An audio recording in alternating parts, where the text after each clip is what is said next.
I've decided, and Juan and myself have decided, that I should give 4 lectures on monetary economics, because monetary economics in practice is very important.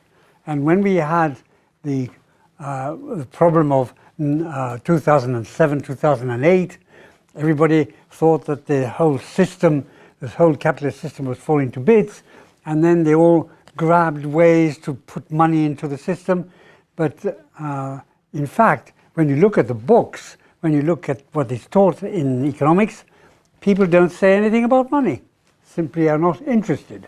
The macroeconomists are not interested in money, and I think that's wrong, and the problems in practice show that it is wrong. So another thing I want to say before I start is that money is a very abstract institution, which means that the problems that it posed in the 16th century, in the 15th century, are more or less the same as today. And therefore, going back into history and understanding what people meant by studying money and what the problems were is something that illuminates what we have now. And so I think I've given you a summary of the lectures there. I'll first speak about the institution of money.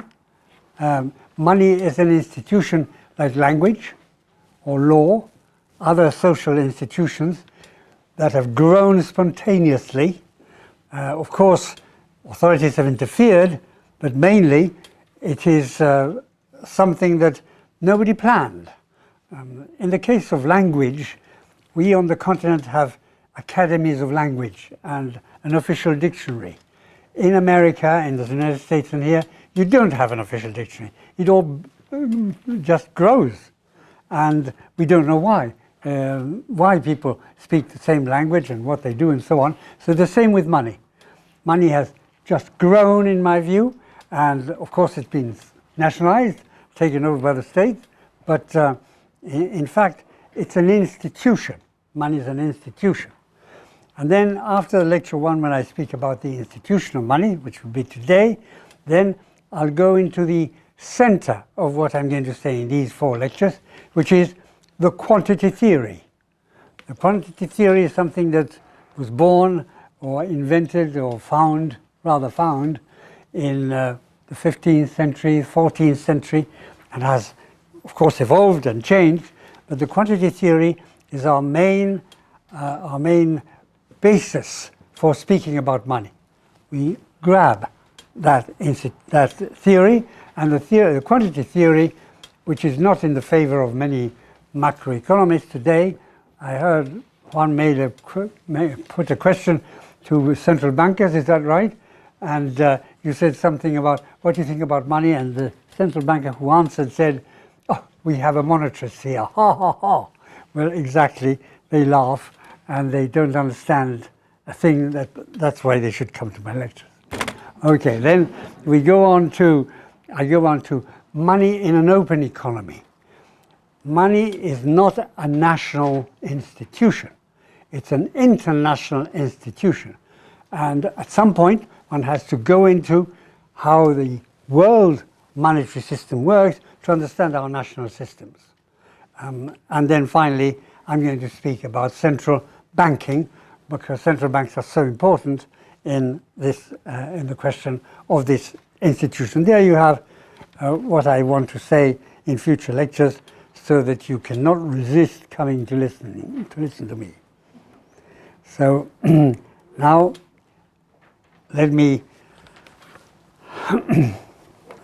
look. It's here. Sorry. On it. How it's all coming.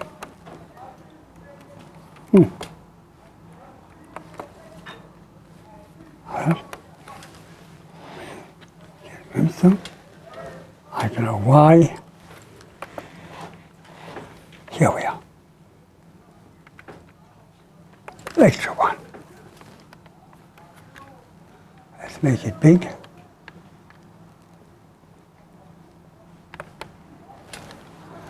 And let me get rid of this.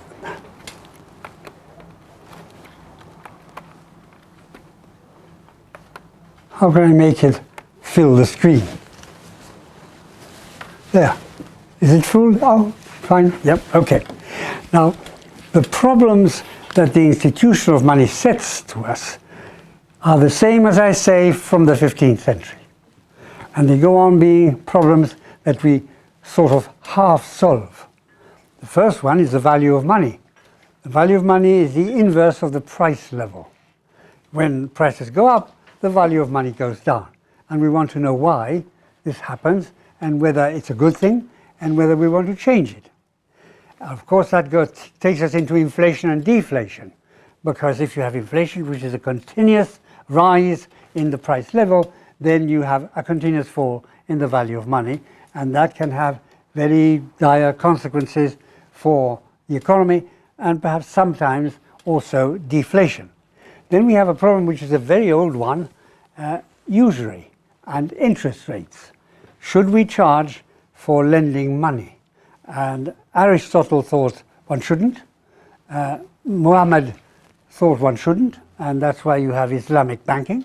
You don't charge interest rate. Banks take part in the business, but they don't charge. And then you have the Jewish tradition, which is you only charge people who are not Jewish. But in any case, you have a problem there, which is the problem of what's the justification for interest? Is it something deep in our society, in our people, and the people? And what do we do with it? Do we forbid it? Do people punished for charging interest, as they were in the 16th and 17th century in Spain? Then I go on to money and the trade cycle. Now, the first thing we have to say about the trade cycle is that we don't know why.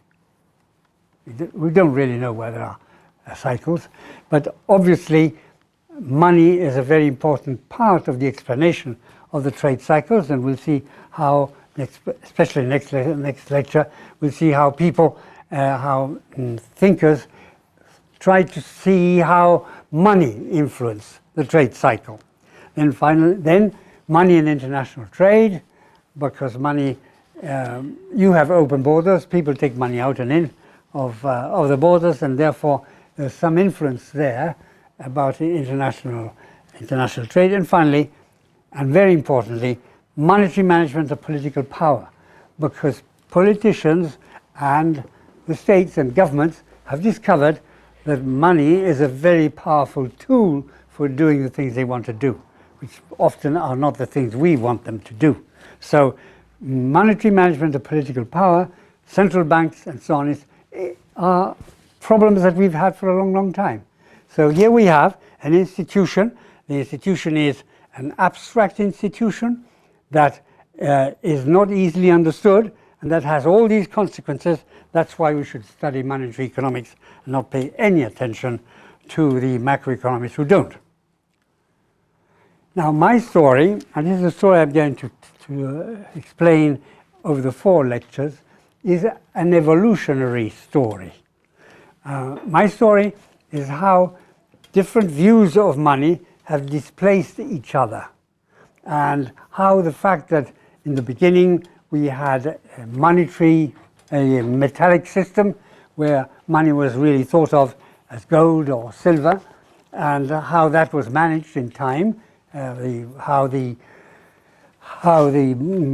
silver standard, the gold standard were managed, and then that moved on, and economists, as I see in the second lecture, discovered the quantitative theory of money, and that told them how they could dispense with metallic money, and what the conditions were to have a good currency, good money, that was not tied to metal. And so that the second step in my evolutionary story is how we've slowly got rid of gold and silver. Whether that's good or not, we'll see. The gold standard and the silver standard were, how could I say, superstitions in a sense. So that when people discovered that you could get rid of gold and silver, they all wondered. In 1931, the Labour members of national government, when the gold standard was given up, said, we didn't know it could be done. it was something that nobody touched. And suddenly you got away from gold and silver, and you were in a wholly new country. That new country is a country of the quantity theory of money. In future, we don't know whether we will keep what are called fictional or currencies, that are currencies that are agreed fiat currencies, that means currencies that are decided by power, whether we'll keep that. Because it doesn't seem that central banks and governments are doing a very good job with currency. And of course they are powerful, they can decide many things, but it doesn't seem to be working properly. And we have the kind of hiccups we had in 2007, 2008. So are we moving to a system of competitive currencies, competitive private currencies? Are we going soon to have not so much, well, we now see that, that even the big systems such as Facebook, is that right? Issuing a new money. They have a large part of the market already. So are we going to have private monies just like Libra of Facebook? So the story I'm telling is the story of an evolution from gold superstition. By the way, I'm superstitious, and I like the gold standard system, but anyhow, that was broke. Then we had the system of fiat currencies, well-managed fiat currencies, and then it was discovered that we knew how to manage a fiat currency more or less well, but we hadn't taken account of public choice, which is if you have the right kind of governor of the Bank of England, he'll do very well, but who will put him there? Not the politicians, and therefore public choice problems are the ones that make this kind of fiat money shaky, and finally we're going to go into monetary competition. So it's an evolutionary story. Another way to say it is that history is very important in monetary economics, and that's not taken into account in the textbooks. All right, so the idea is, let's go on to Mr. Ferguson, right? Okay. Now, in the 18th century, Adam Ferguson, who wrote a book on civil society, had a phrase that we all repeat, all the pro-market people repeat, which is that nations stumble upon establishments which are indeed the result of human action, but not the execution of any human design. History follows its own path. We try to change it, but we are not very successful at it. And so many of the institutions we have in our societies have just grown. Doesn't mean they've been given by God or by a legislator, because they are the result of human action, but we don't know where they're going, and that's why I say that maybe we'll have private currencies in the future. We don't know whether they'll work or not. Now, usually when we start with a story like this, people say, let's define money. Well, that's very much the wrong question. When you have a discussion on the BBC, those that you have 3 or 4 people there, and somebody always says, it depends what you mean by democracy. Now that finishes the discussion, because everybody can say, I mean by democracy this or that. Definitions are theories. Definitions tell us something that we believe happens in reality. And we will see with money, the different kind of definitions of money will be that depending on what we think the laws of society are, we will choose a different view of money. So definitions are the wrong kind of concepts. What we have is theories. And we have a theory which is linked to our view of money today, the theory about the origin of money, and that's what I'm going to say look at now. Now, you have the concepts of metallic money and of fiduciary money are 2 rival theories about the economic power of the state. the metallic money says, in part, or tries to say, money is not the creature of the state, the creature of government, but in the case of fiduciary money, it's the creature of the state, of the government. So the center is the source of monetary value is either seen as the coin, the metal in the coins, or the decision of the sovereign government. And these are not arbitrary ideas, they are linked to the view of money that we shall see during this story, metallic money and fiduciary money. So the origin of money is interesting in that sense. We don't know, we weren't there, but it's interesting in the sense that it will forecast what our view of money is going to be. If we think with Carl Menger that money was invented to reduce transaction costs because people exchange goods by barter, and you had to find the cow the right size to exchange it for your pig, and so on. So you had it would be a good idea to have an intermediary good there. And so what Carl Menger said is that there were clever people who tried to accumulate the intermediary good, because if you have a good that everybody wants in exchange for your cow, then you will get a better price. And if you have a good that you can use to buy your pig, then again you'll get a lower price for the pig. Not the other view, which is in fair fashion today again, is that the anthropologists say that there were not really any widespread use of barter in its prehistorical times. Money, they say, was used to noting down and settling debts. And this is connected with the present day modern monetary theory that we have some people in the Labour Party in this country presenting. Because they say, no, money is not a useful institution to lower our transaction costs. It is simply a matter or a way of taking note of your debts. And since if the debts are only debts to your people at home, then you can have as much debt as you want. And that's the connection between that theory and today's monetary theory. So let me have a look at them. That's Friedrich Knapp on the left. Right, on the left. Is he there? Yeah. And Carl Menger on the right, very bearded people. Carl Menger was the teacher of Rudolf, the heir of the Austro-Hungarian Empire, who committed suicide at Mayerling because he couldn't live with his girlfriend. Anyhow, so here we have the first hypothesis. That's Carl Menger, the individualist origin of money. I explained what it was, how the transaction costs are reduced by. Is that right? Yeah.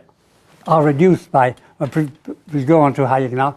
Are reduced by this institution in the middle, and then what we have is the cartelist or statist origin of money. That's George Friedrich Knapp in his book The State Theory of Money. There, what he said is that the money of a state is not what compulsory general acceptance of society. No, it's what you can use to pay your taxes at your tax institution, and therefore the money is created by the state, and alterations in the price, alterations in price are not alterations in the validity of the piece. The state theory of money is to be kept separate from the economic reflection on money. But in the case of Carl Menger, we have, in the spirit of Carl Menger, we have Hayek, right? Yeah. Hayek proposed some time ago to the general laughter of society and other economists in 1976 to 1978 that we should privatize money. And that looked totally impossible.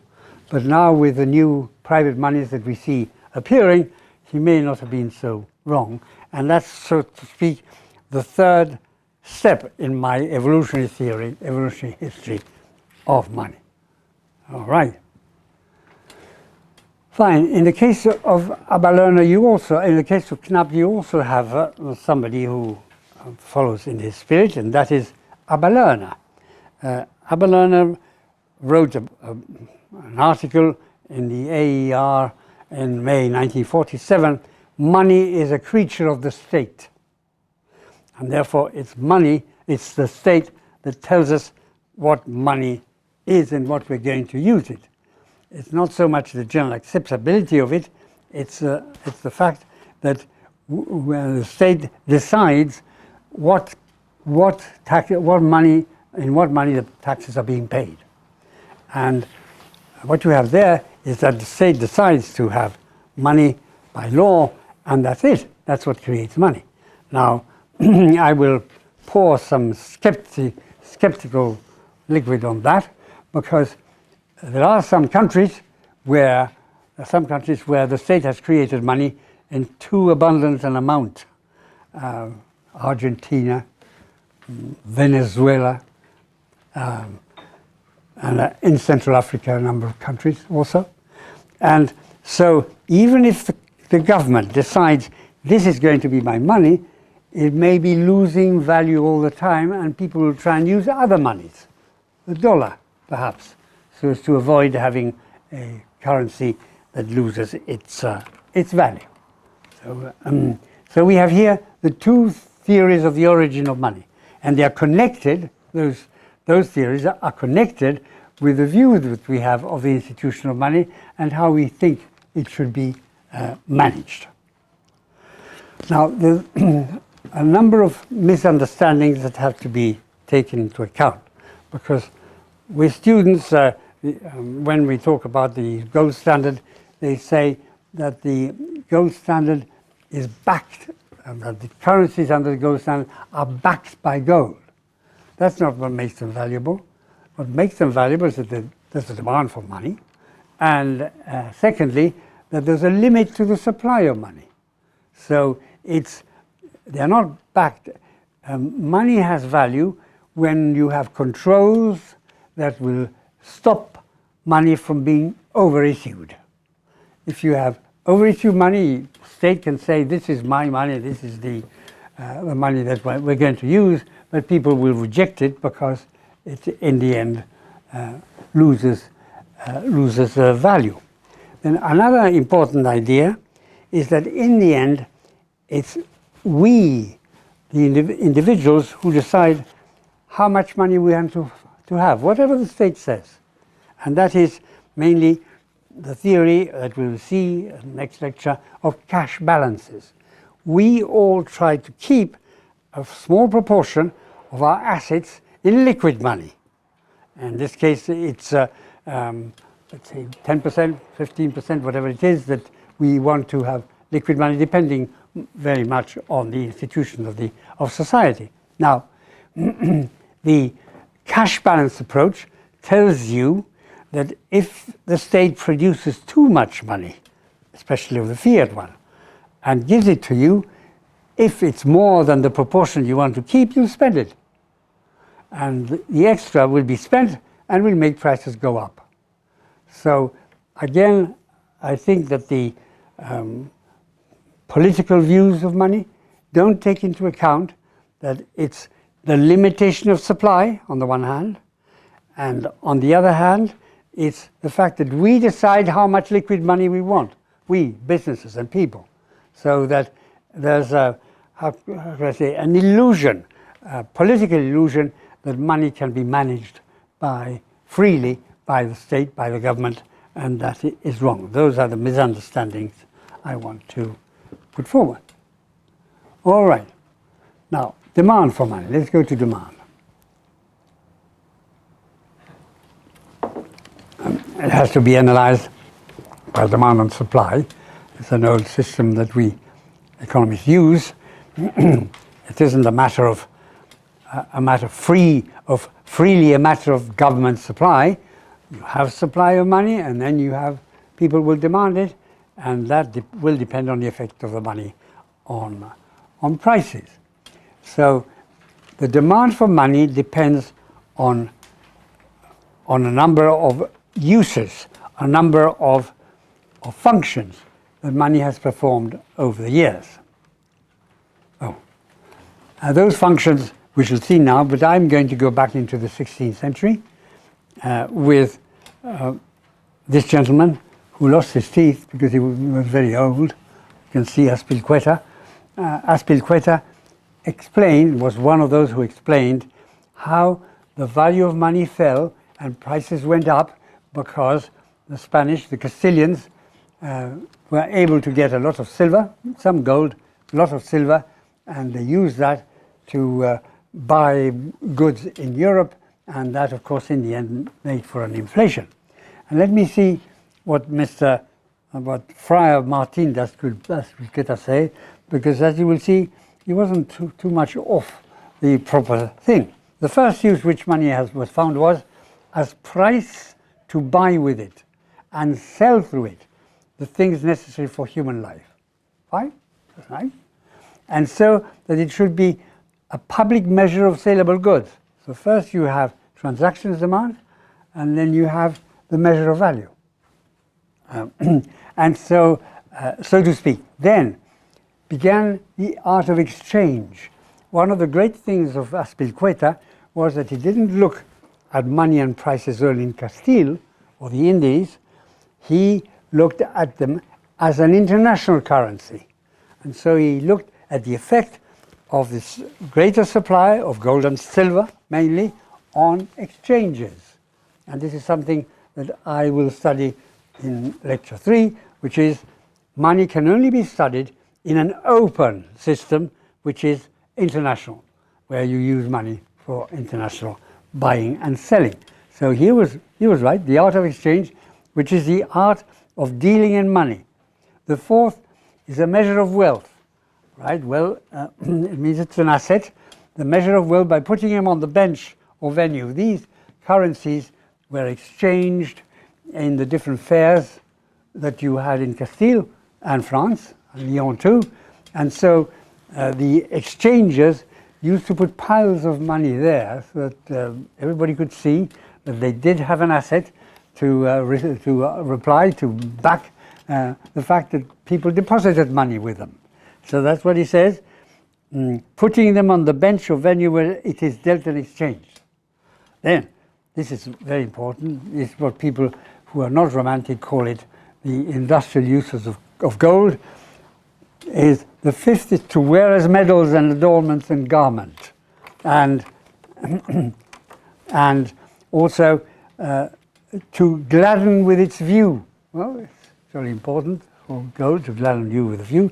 And then there was a big problem at the time in the 16th, 17th century of syphilis, and syphilis was treated with mercury and treated with gold. I don't know which way, but that's what he said. He has some to heal some illnesses, and the seventh to give security, which means that you have an asset whereby you can tell people who lend you money that you'll be able to give it back to them.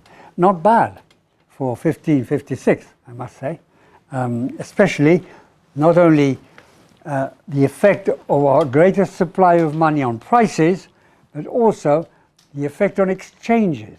That's the great thing of Azpilicueta in 1556, that he linked the two, which Baudin, another Frenchman, didn't link and didn't say anything about exchanges.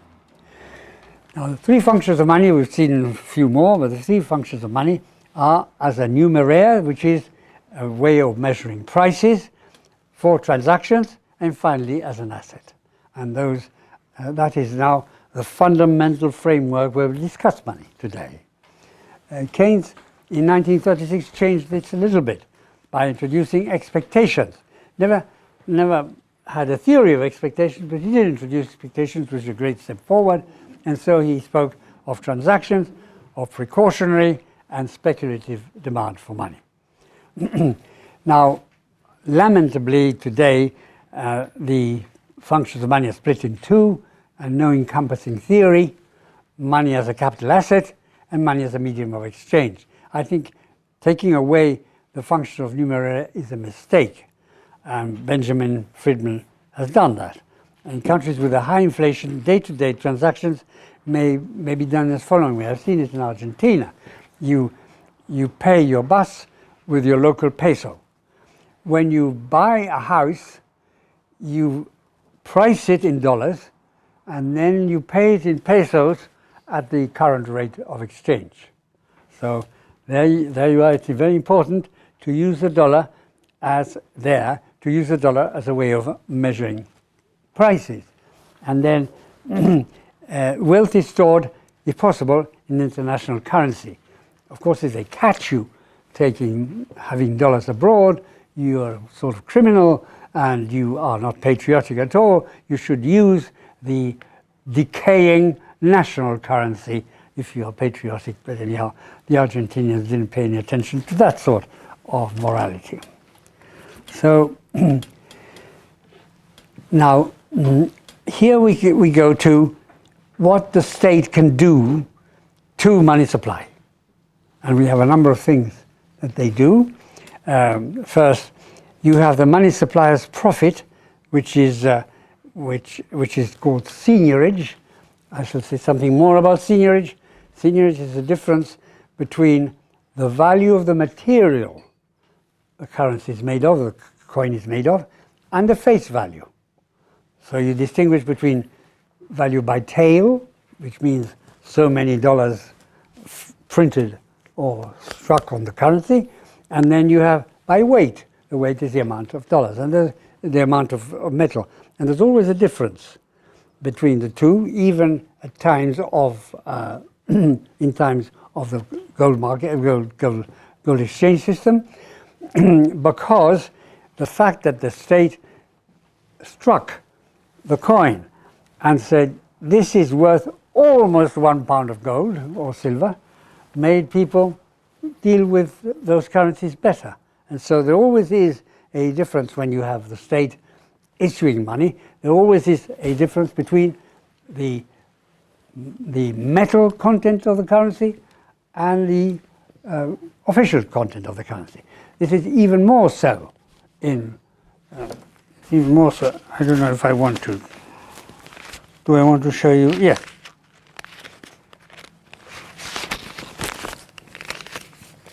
Well, I must say that this 20 pounds, it doesn't cost 20 pounds to make. So the seigniorage is very high on paper money.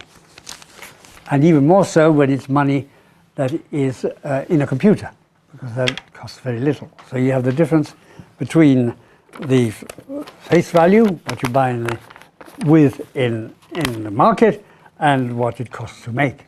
And that difference is the seigniorage. By the way, I must say that the new pound currencies are beautiful.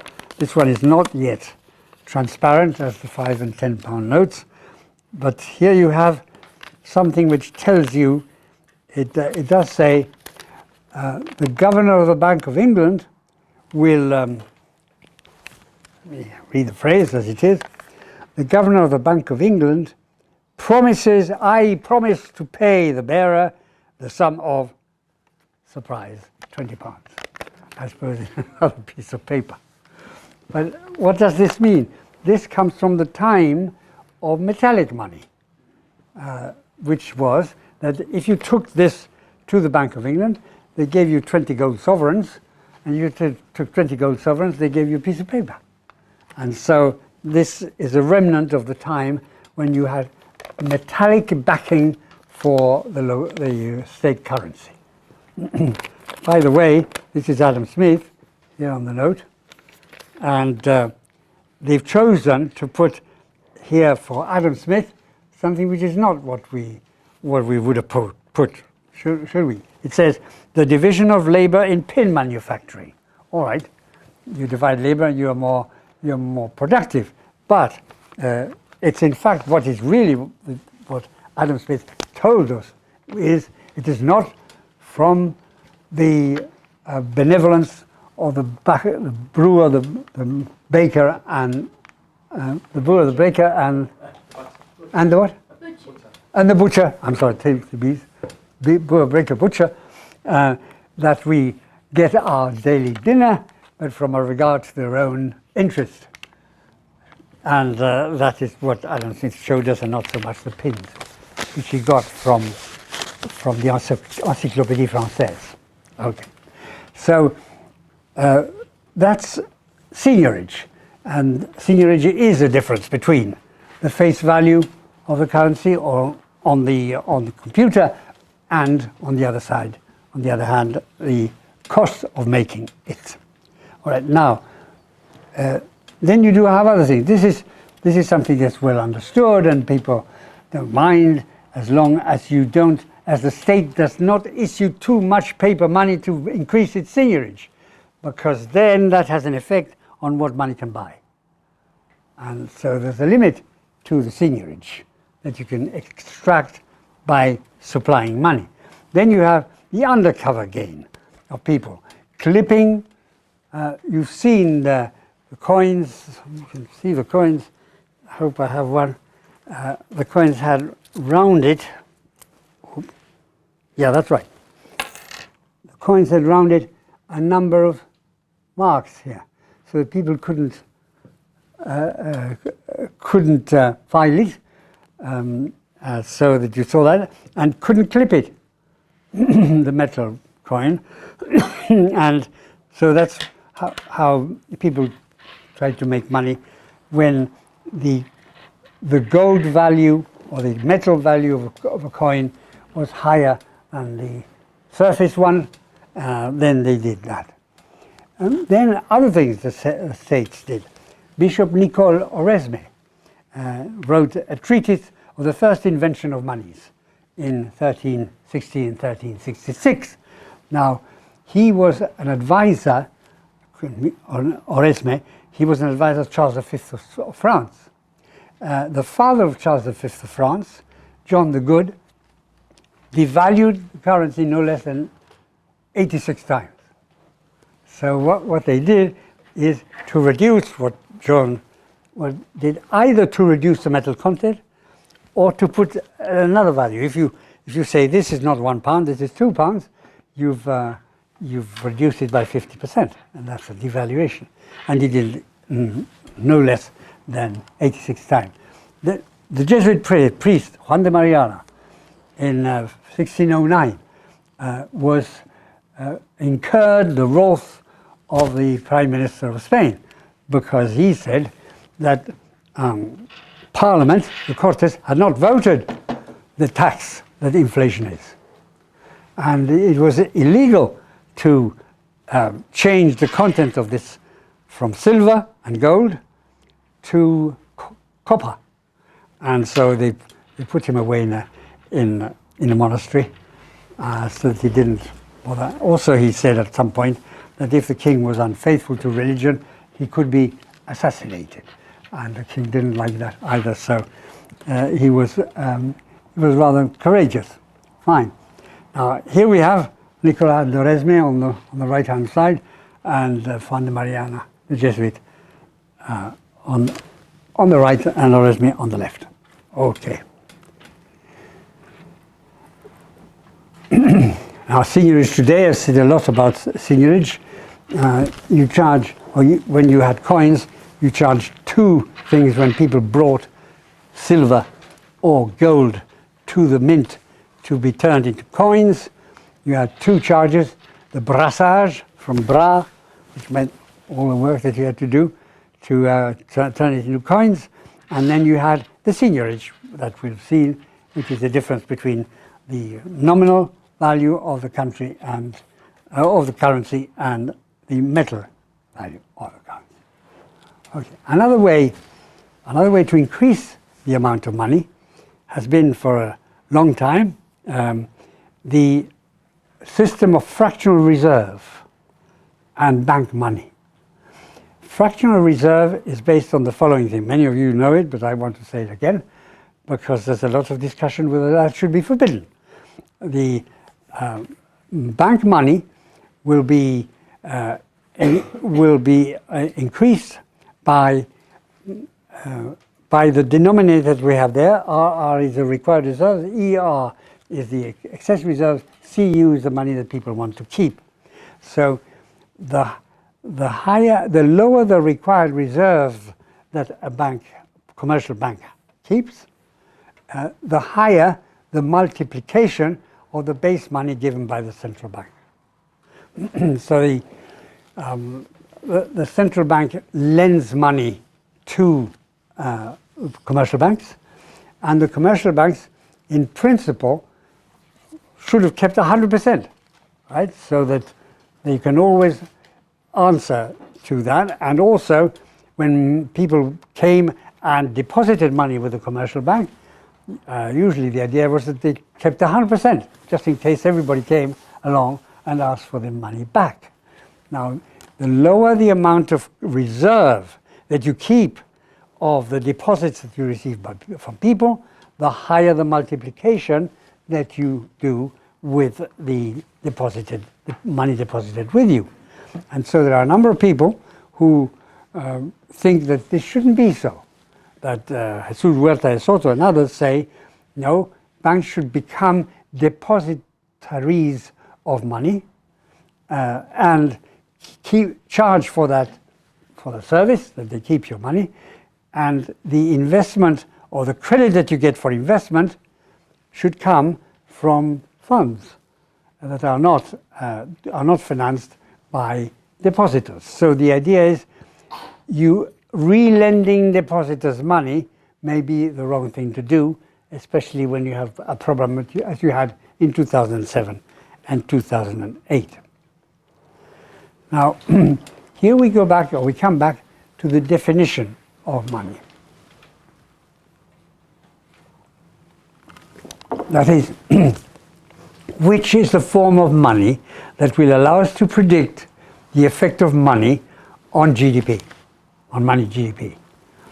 It's not an arbitrary definition, it's something that you choose because you have you have a theory about the effect of money on the GDP, money GDP in this case. So if you have in a country you only have metallic money, then that is what counts for the effect of money, increase of money on GDP.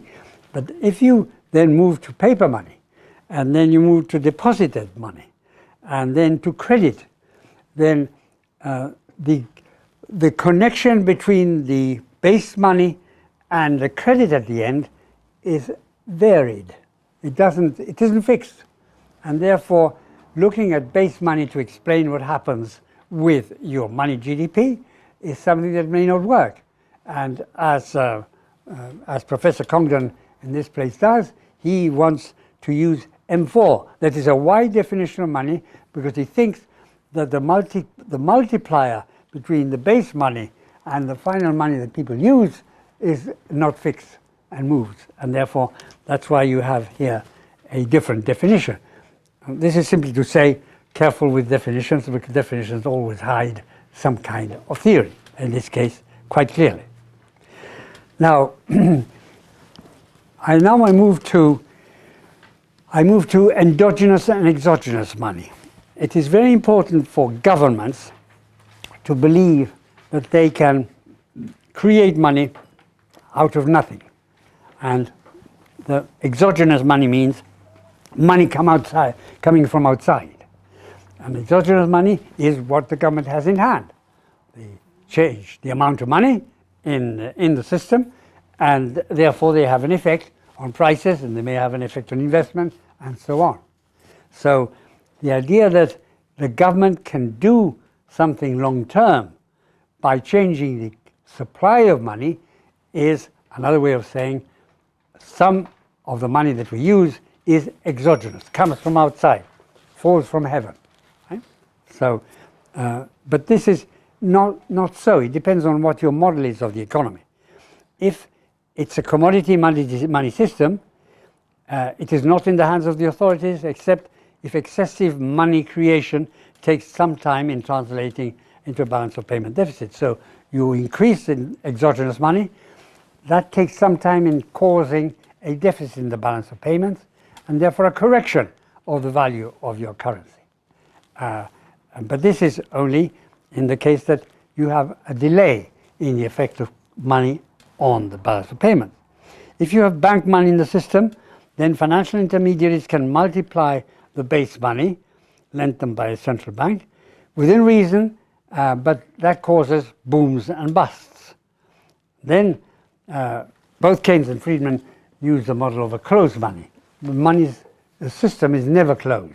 It's open because it has exchange rates, and you take money from abroad and send it abroad, and therefore modern financial instruments make the closed model increasingly unlikely, and there is no, in the long run, there is no exogenous money.